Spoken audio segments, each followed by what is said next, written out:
First ever factory outlet Mukunda jewellery KPHB Kothapet నమస్తే రమగారు. నమస్తే జయ. రమగారు, ఈ మధ్యకాలంలో చూసుకుంటున్నాం సాఫ్ట్వేర్ ఉద్యోగాలు టపా టపా టపా లెగిసిపోతున్నాయి కదండి. కానీ ప్రతి ఇంట్లో పిల్లలు ఉంటున్నారు సాఫ్ట్వేర్స్. చాలా భయం అనిపించేస్తుందండి. సాఫ్ట్వేర్ కాదు, ఏ వేరైనా ఉద్యోగం పోవడం ఖాయం. అట్లాగే అనిపిస్తుంది. సాఫ్ట్వేర్ ఎక్కువగా చూస్తున్నాం అంతే. ఉద్యోగం ఉండాలి అంటే ఏం చేయాలి రమగారు? ఉండాలంటేనా రావాలంటేనా? ఉద్యోగం రావాలన్నా, చేస్తున్న ఉద్యోగం చక్కగా నిలకడగా కొన్ని రోజుల పాటు ఉండాలన్నా ఏం చేయాలి? ముందు శ్రద్ధగా చదువుకోవాలి. మంచి మార్కులు, మంచి అకాడమిక్స్, మంచి స్కిల్స్, తర్వాత ఏమనాలి దాన్ని, కమ్యూనికేషన్ స్కిల్స్, ఇవన్నీ డెవలప్ చేయాలి. జాగ్రత్తగా చేసుకోవాలి. ఉద్యోగం పురుష లక్షణం అంతే. ఇప్పుడు ఉద్యోగం పురుష లక్షణం అంటే పురుషులు కేవలం మగవాళ్లే కాదు కదా. ఉద్యోగం మానవ లక్షణంగా ఉంది, మారిపోయింది. మనం బతకాలంటే ఏదో రకంగా ఉండలేని రోజు చేయాలి. ఎంత కాదన్నా 20-25 వేలు ఊళ్ళల్లో గెటాన్ అవ్వలేని పరిస్థితి. సింగిల్స్ కూడా అవును, కష్టంగా ఉంది. ఖర్చులు పెరిగిపోయినాయి.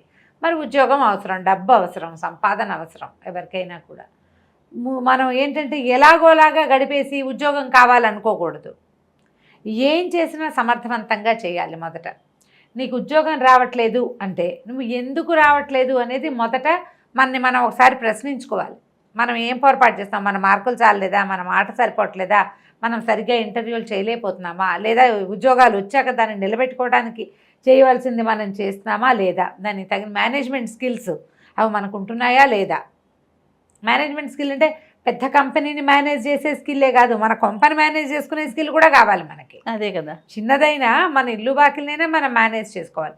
ఈ జాబ్ మేనేజ్మెంట్ మనకి ఎందుకు రావట్లేదు అనేది ఒకసారి పునరావలోకనం చేసుకుని మనం ఎక్కడైనా కరెక్షన్స్ ఏం కరెక్ట్ చేసుకుంటే, ఏది సెట్ చేసుకుంటే అనేది. ఈ రోజున నీకెవరో ఒకళ్ళు మంచి చెప్పేవాళ్ళు లేరు. ఒకవేళ చెప్పినా నువ్వు అనేవాడివి వినవు. ఇండివిజువల్స్ సలహాలు వినడం మానేసి చేయాలి. కావాలంటేనే మనం ఎవరిదైనా మాట అడిగి తెలుసుకుంటాం. 300 మంది ప్రతి వాళ్ళు కూడా నాకు నేనే రాజు, నన్ను ఎవరు జడ్జ్ చేయకూడదు, నాకెవరు చెప్పకూడదు, వీళ్ళ బోర్డు సలహా నేను వినేదేమిటి, ఇలాంటి ధోరణి వచ్చేసింది. మనుషుల పరంగా అయితే ఇట్లా, డైరెక్ట్గా అయితే. ఇండైరెక్ట్గా అయితే టీవీలో పలానా టైంకి రమారావి గారు ఈ విషయం చెప్తారు, ప్రతిరోజు మనం అది వినాలి. లేదా చాగంటి వారు చెప్తారు, లేదా అనంతలక్ష్మమ్మ చెప్తారు. ఒక టైం పెట్టుకొని ఖచ్చితంగా కదలకుండా ఆ ప్రసంగాలు అయితే వింటున్నాం రమ్మగారు. వాటిని చక్కగా కట్ చేసుకుని ఫార్వర్డ్ కూడా చేసుకుంటున్నాం. అవి వింటున్నాం. ఇక్కడ డైరెక్ట్గా చెప్పేవి వినలేకపోతున్నాం, పాటించలేకపోతున్నాం. పోనీ వాటినైనా ఇంప్లిమెంట్ చేసుకోగలుగుతున్నాం అంటే అది కూడా చేయలేము కదా రమ్మగారు. చేయలేము. ఇవి మేము చేయలేము, ఇంకేదైనా చెప్పండి అంటుంటారు. ఆస్పిరిన్ దొరకపోతే డిస్ప్రిన్ ఇవ్వమన్నట్టుగా. అట్లనే ఉంది. అలాగే ఉంది. ప్రస్తుతం ఏంటంటే సమాజంలో మనకి ఎవ్వరూ మనతోటి ఉండరు. మనతోటి ఉండవలసింది శాశ్వతంగా మనం. అంతే. ఈ మనంకి నున్నగా తుడిచి దీన్ని సరిగ్గా చేసుకుని నిలబెట్టి చూపిస్తేనే ప్రపంచానికి నచ్చుతాం మనం. ఈరోజు ఇవాళ పరిస్థితి అది. నువ్వు నీ స్కిల్స్ డెవలప్ చేసుకో, నీ పర్సనాలిటీ డెవలప్ చేసుకో, నీ మాట్లాడేది డెవలప్ చేసుకో, నీ మార్కులు డెవలప్ చేసుకో, నిలబడు. ఇక్కడ కాకపోతే ఇంకో చోట చెల్లుతావు. ఇక్కడ చెల్లలేని వాడివి ఇంకో చోట చెల్లుతాను అనుకోద్దు. మళ్ళీ నువ్వు దీనికి పదను పెట్టుకోవాలి. నీ కత్తికి ఎప్పుడు పదను ఉండాలి. అది ఎలా ఆలోచిస్తున్నారంటే ఇది కాకపోతే ఇంకొకటి అనుకో, ఇంకోటి సరే ఇది ఎందుకు నాకు లేదు అనేది రావట్లేదు. పోతే పోయింది, ఇంకోటి వస్తుందంటే దానికి కూడా నువ్వు ప్రిపేర్ అవ్వాలి. అంతేగా.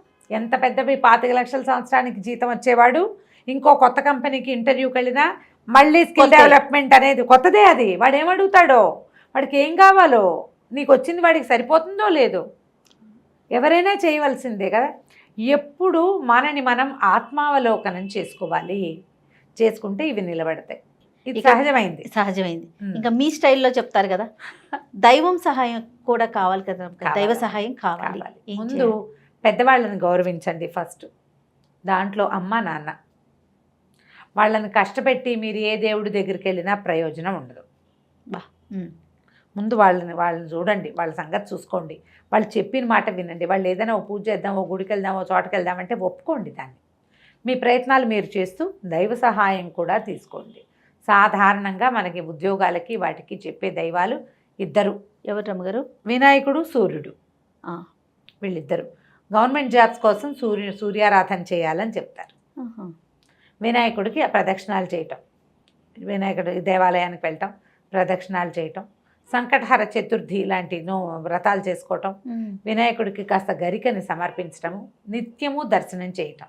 ఇప్పుడు వినాయకుడి గుళ్ళోకి వెళ్ళాలంటే నువ్వు 12ంటికి నిద్రలేచి పావుతక్కువ 2ంటికి వెళ్తే ఉండదు కదా, పొద్దున్నే వెళ్ళాలి. క్రమశిక్షణ. సూర్యారాధన చేయాలంటే మిట్ట మధ్యాహ్నపు సూర్యుడిని చూసి దండం పెట్టని చెప్తా నేను. పెడతావు ఎట్లా? పెట్టలే కదా. ఎప్పుడు పెట్టగలుగుతాం మనం? సూర్యోదయం ఖచ్చితంగా. ఉద్యోగం కావాల్సిన వాళ్ళు నియమం ఉంచుకోవాలి. జాబ్ కొట్టాలి అంటే ఏం పూజ చేయాలి కదా, నిద్ర లేవాలి, బద్ధకాన్ని తగ్గించుకోవాలి. పూజ కాదు ప్రధానమైంది, బద్ధకం తగ్గించుకోవాలి. ఉదయించిన సూర్యబింబాన్ని చూడండి, త్వరలో ఉద్యోగం వస్తుంది. గవర్నమెంట్దైనా మామూలుదైనా. దానికోసం రాత్రి మీరు పడుకోవాలి. ఎలాగండి, మాకు రాత్రి మీరు చదువుకోవాలి, అవన్నీ కథలు కబుర్లు నాకు చెప్పద్దు. సూర్యుని చూడాలి అంతే. మీకు ఉద్యోగం కావాలంటే చూడాల్సిందే. వినాయకుడిని తలుచుకోండి. ఏదైనా ఒక గణపతికి సంబంధించిన స్తోత్రం నేర్చుకోండి, దాన్ని చదవండి. ఇది పెద్దగా మనం ఆయనవెల్లి వినాయకుడిని చూద్దాము, లేకపోతే మన కాణిపాక వినాయకుడిని చూద్దాము అంత పరిగెత్తపోకండి. పక్కనే ఉన్న దేవాలయంలో రావి చెట్టు కింద ఉన్న వినాయకుడిని చూసైనా సరే ఓ 3 గుంజీలు తీయండి, వినాయకుడికి ప్రదక్షిణం చేయండి.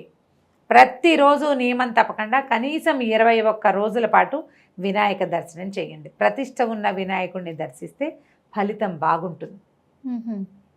శివాలయంలో అభిషేకం, శివుడికి స్వయంగా అభిషేకం చేసినా కూడా ఫలితం లభిస్తుందని చెప్తారు.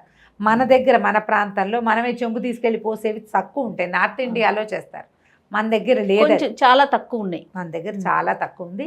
కాబట్టి జాగ్రత్తగా అభిషేకాలు చేయించుకోండి. శివాభిషేకం చేసినా కూడా ఉద్యోగం అంటే డబ్బు వస్తుందని చెప్తారు. శివాభిషేకం చేస్తే మనకు ఉద్యోగం ద్వారా డబ్బు వచ్చే అవకాశం ఉంటే అది లభిస్తుంది. లేదా 2-3 కలిసి ఓ చిన్న ఫామ్ పెట్టుకోవటమో, ఓ స్కూల్ పెట్టుకోవటమో, ఓ ట్యూటోరియల్ పెట్టుకోవటమో, మనమే కలిసి ఏదైనా కంపెనీ పెట్టుకోవటమో అలాంటివి కూడా సాధ్యపడచ్చు.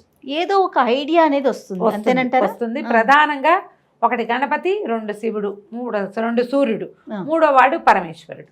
ఇలా 3ని మనం తలుచుకోవాలి, ఆరాధిస్తే తప్పకుండా ఫలితం లభిస్తుంది. ప్రధానమైంది మీ మైండ్ సెట్ ఏదైతే ఇప్పటిదాకా ఉందో, ఈ సెట్ తోటి ఉద్యోగం రావట్లేదు అంటే మార్చాల్సింది మిగిలిన వ్యవహారం కాదు, మన మైండ్ సెట్ అనేది తెలుసుకోండి. ఆలోచన విధానాన్ని మార్చుకోండి. ఇంత ట్రై చేసాం అవ్వలేదు, సరే అమ్మ ఏదో దేవుడి దగ్గర పూజ అంటుంది కదా చూద్దాం, మంత్రాలకు చింతకాయలు రాలుతాయా అలాంటివి చెప్పకండి. రాలవు నేనే చెప్తున్నా అన్నమాట. కానీ నీవు ఒక నియమాన్ని పాటిస్తావు చూడు, దానివల్ల మారుతుంది. నీకు క్రమశిక్షణ వస్తుంది, క్రమశిక్షణతో ఆటోమేటిక్గా చాలా పనులు కుదురుతాయి. అవును, ఇట్లా ప్రయత్నం చేసి చూడండి. నేనైతే ఖచ్చితంగా ఈ శివాలయం గణపతికి పూజ చేసి ఉద్యోగం వచ్చిన వాళ్ళని చూశాను జయ.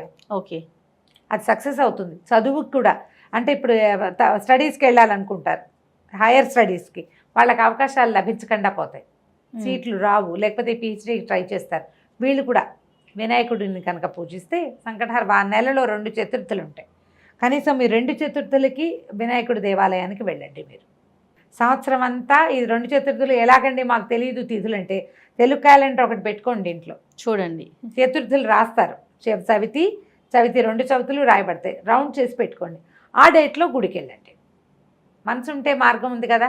ఇప్పుడు సంవత్సరం అంతా ఒక 12 నెలల పాటు నోట్ చేసుకుని ఆ డేట్స్ మీ ఫోన్లో పెట్టుకోండి. ఈరోజు గుడికి వెళ్ళాల్సిందని మనకు అవకాశం ఉంది కదా, స్మార్ట్ ఫోన్లు కదా. గుడికి వెళ్ళాల్సిన రోజు అనేది అది చెప్పేస్తుంది. ఆ రోజు వెళ్ళిపోండి.